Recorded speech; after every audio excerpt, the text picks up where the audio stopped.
mais on en aura toujours besoin. Maintenant, en matière de carburant, on peut avoir des substitutions. Les substitutions yooyu lan lay def day tax pétrole gën a jublu ci pétrochimie que ci raffinage. Parce que raffinage moom moo lay jox les produits dérivés, les hydrocarbures, les huiles, les gaz et le nafta jusqu'au goudron, jusqu'au bitume. Yooyu peut-être mooy wàññeeku parce que le bitume di nga ko soxla. Les huiles de lubrification, les graisses di nga ko soxla. Le kérosène amago substitution, Solar Impulse c'était juste une expérience. Mais un avion de ligne au solaire on n'y est pas encore parce que c'est des réacteurs. Boeing, Airbus, ils ont besoin de kérosène, c'est des carburéacteurs. Les fusées qui vont dans l'espace, c'est des carburéacteurs. Les missiles, la technologie de la balistique, c'est des carburéacteurs. Donc loolu jeexagul. Plus maintenant le gaz qui est quasiment propre. Le gaz n'est pas riche en carbone. C'est pas polluant comme le fuel, le FHO. Donc gaz, c'est la panacée. C'est la transition idéale parce que dina la jox énergie et avec peu de carbone. Donc transition énergétique oui, mais le pétrole va rester encore, mais va être orienté beaucoup plus dans la polychimie, dans la transformation, dans la création de produits manufacturés, y compris d'engrais d'ailleurs, que ci ay essence ak gasoil. Mais à part essence ak gasoil, yeneen dérivé pétrole yëpp dañ koy soxla. Donc plus la ñuy jublu ci complexe pétrochimique que ci raffinage. Donc raffinage c'est de la distillation en fait. C'est ça si transition énergétique sax la ñuy dugg daanaka transition énergétique bi moom la ñu terminer sax ndax état du Sénégal sóobu na ci déjà ba tàmbale ko ak la centrale de Bel-Air. D'abord l'initiative une avancée naka nga ko apprécier d'abord. Bon d'abord loolu moom dañ koy saluer parce que comme ni ko Clédor waxee donc loolu ci souveraineté énergétique loolu foog naa dëkk bu kii da nga ko war a liggéey pour am sa souveraineté économique pour am sa souveraineté énergétique.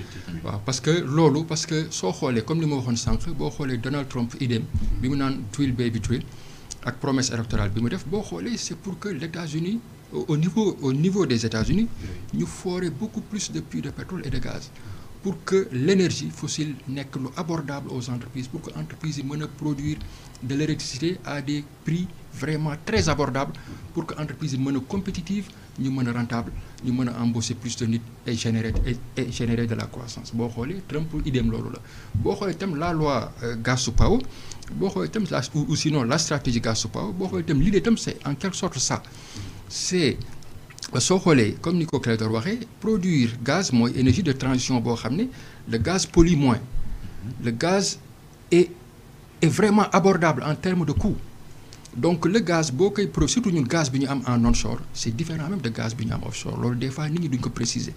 Il y a moins d'indice en méthane comme ñun suñu gaz bi ñu yor au niveau de Gadiaga ñun gaz boobu boo demee ba séparateur yi def seen séparé oui da nga koy dugal directement dans des générateurs te day respecter les normes ISO par rapport au fonctionnement des générateurs mais gaz bi ñu am actuellement tey si projet GTA boo xoolee par rapport aux normes ISO il faut ñu retraiter ko pour augmenter l'indice en méthane pour que ñu mën ko dugal ci ay générateurs comme générateur bi ñu yor ci Cap des Biches pour sinon à la longue mën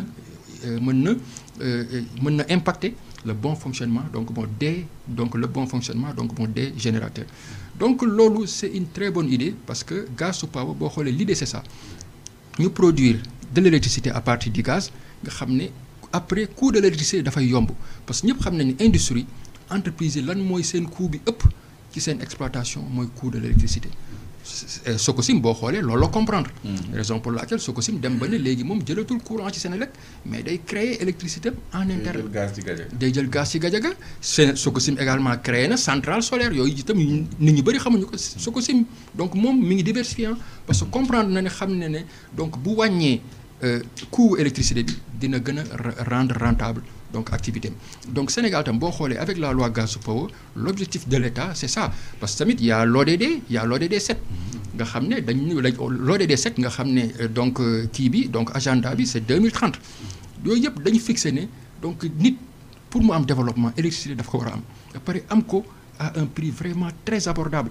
te loolu bu ñu ko defee entreprise du Sénégal yi parce que boo xoolee actuellement les cimenteries bu ñu doon produire leur électricité di ko jëlee ci centrale di ko jëlee par exemple ci kii bi gaz bi donc xam nga donc Sénélec tamit li muy jaayee électricité parce que l'objectif de l'État du Sénégal c'est que Sénélec dem ba prix bi muy jaayee donc kii bi donc mu wàññi ko bu ko defee état bi non wàññi ko considérablement parce que actuellement l'État du Sénégal subventionne le prix de l'électricité parce que l'objectif dans la loi Gaz to Power dañ prévoir ne d'ici quelques années l'État du Sénégal mën a arrêter subvention tarifaire bi nga xam ne moom lay def sur le prix de l'électricité te loolu ñu ngi ko mën a am à partir de la production d'électricité à partir du gaz. Mais est-ce que dina yomb au cas dans la mesure où d'ailleurs beaucoup d'experts ñu ngi koy contexter ils s'interrogent sur ça sur ce choix mooy naka nga mën a amee gaz di ko jaay ngay mettre en œuvre la stratégie Gaz to Power nga dem jëndi ji gaz pour approvisionner les centrales. waaw parce que loolu tamit foog ñu leeral ko parce que boo xoolee stratégie Gaz to Power ñu ngi ko gënoon def ci focus sur Yaakaar Teranga parce que Yaakaar Teranga comme ni ko Clédor waxee mooy projet boo xam ne Sénégal rek ko moom ba ñu nag Mauritanie ñoo ko bokk. ba pare boobu soo xoolee BP ñoom ci seen projet boobu dañuy prévoiroon surtout def di GNL jaay ko sur le marché international.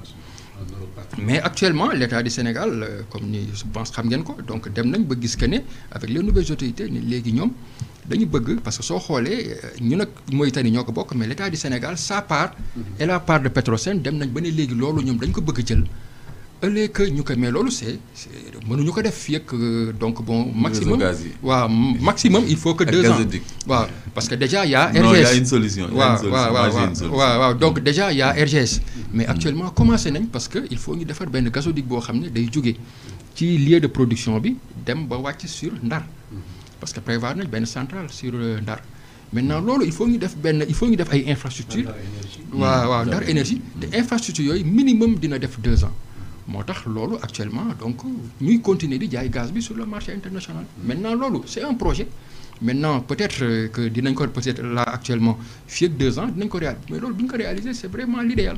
ñu ngi koy jaay mais jënd bi pour approvisionner les centrales dans le cadre de la non là on est obligé parce que comme li ma wax rek. peut-être que entreprise yooyu di exploiter man xamaluma leen peut-être ñoom. ils préfèrent dem jënd ko sur le marché international peut-être BP li muy jaay ak tam sànq li ma wax tam ci qualité de notre gaz. parce que gaz suñu gaz bi actuellement boo ko jëndee pour nga def ko ci générateur il faut nga relever l'indice en métal pour mën ko def ci générateur pour mu bañ a impacter son bon fonctionnement. Ça peut être la raison. Oui donc ça peut être la raison. waaye mais là actuellement en tout cas ñoom commencé nañ anticiper dem di jëndi gaz di ko def seen kii pour produire te loolu soo xoolee même le bateau turc là boo xoolee moom moo njëkk a anticiper. Le bateau turc bi fi nekkoon nga xam ne moom da doon dem di jënd GNL di produit de l'électricité. Il a jamais fonctionné au GNL. waaw jamais.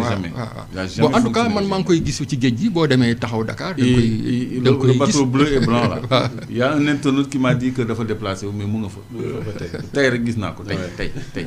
Donc le bateau turc qui produit de l'électricité.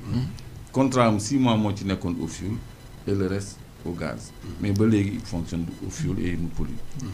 Mais en tout cas daal pour résumer daal ñu xam ne la loi Gaz to Power l'objectif. La stratégie Gaz to Power stratégie Gaz to Power produire de l'électricité à partir du gaz. Pour que l'État du Sénégal vraiment d'ici quelques années ñu arrêter la subvention tarifaire bi nga xam ne moom la ñuy def sur le prix de l'électricité pour que ménage yi mën a parce que loolu l'État du Sénégal mi ngi dépenser xaalis bu bëri ci loolu ba pare itam surtout fouetter la rentabilité de nos entreprises à travers la réduction du coût de l'électricité. Pour industrialiser vraiment le Sénégal. Donc, je pense que l'objectif, c'est ça. C'est fondamental. Clédor, réaction? Bon, moi, je crois que la prochaine émission, on va la faire outdoor. On va aller au port, à Bel-Air, et aussi peut-être sur les champs. Nous waxtaanee ko.